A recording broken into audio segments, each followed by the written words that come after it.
Hi, I'm glad you stopped by. I'm going to read this story called Mooncake. One summer night, Bear and his friend Little Bird sat down to watch the moon. After a while, Little Bird said, "I think I feel hungry." "Me too," replied Bear. "And you know what I wish? I wish I could just jump up and take a bite out of the moon. How delicious that would be." "How do you know?" chirped Little Bird. "Maybe the moon doesn't taste good at all. Maybe it tastes terrible." Bear thought for a moment. Then he went inside and got his bow and arrow. With a piece of string, he attached a spoon to the arrow. Then he went outside again and shot the spoon at the moon. "I knew that wouldn't work," said Little Bird. "The moon is just too far away. What you need is a rocket ship." "Then I shall build one," said Bear. The very next day, Bear went to the junkyard and bought everything he thought he would need to build a rocket ship. All summer long, Bear and Little Bird worked and worked. But when fall came, the rocket ship was still not finished. "I would like to go with you," said Little Bird, "but winter is coming, and I must fly south with the flock." So Bear and Little Bird said goodbye.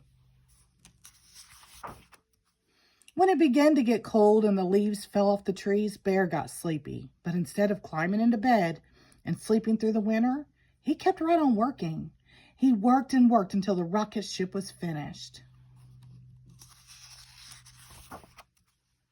Then he climbed inside and began the countdown. 10, 9, 8, 7, 6, 5, 4, 3, 2. But before he reached 1, he fell asleep.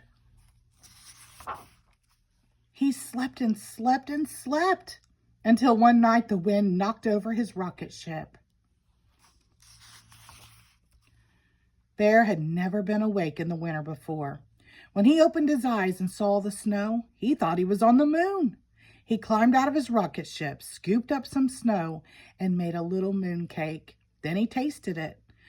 It tasted like something he had tasted before, but he wasn't quite sure what it was. While he thought about that, he decided to go for a walk.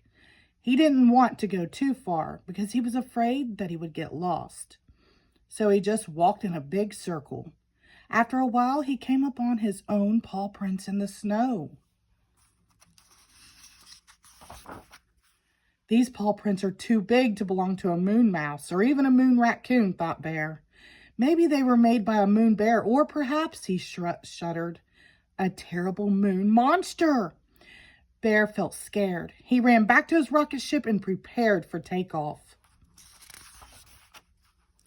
Again, he began the countdown. 10, 9, 8, 7, 6, 5, 4. And again, he fell asleep. This time, he slept until spring. One day, his friend Little Bird returned and woke him up. "How was everything down south?" asked Bear. "Just fine," said Little Bird. "Did you go to the moon?" asked Little Bird. "I sure did," said Bear. "And how did the moon taste?" asked Little Bird. "Was it terrible?" "No," replied Bear. "It was delicious." The end. Thank you.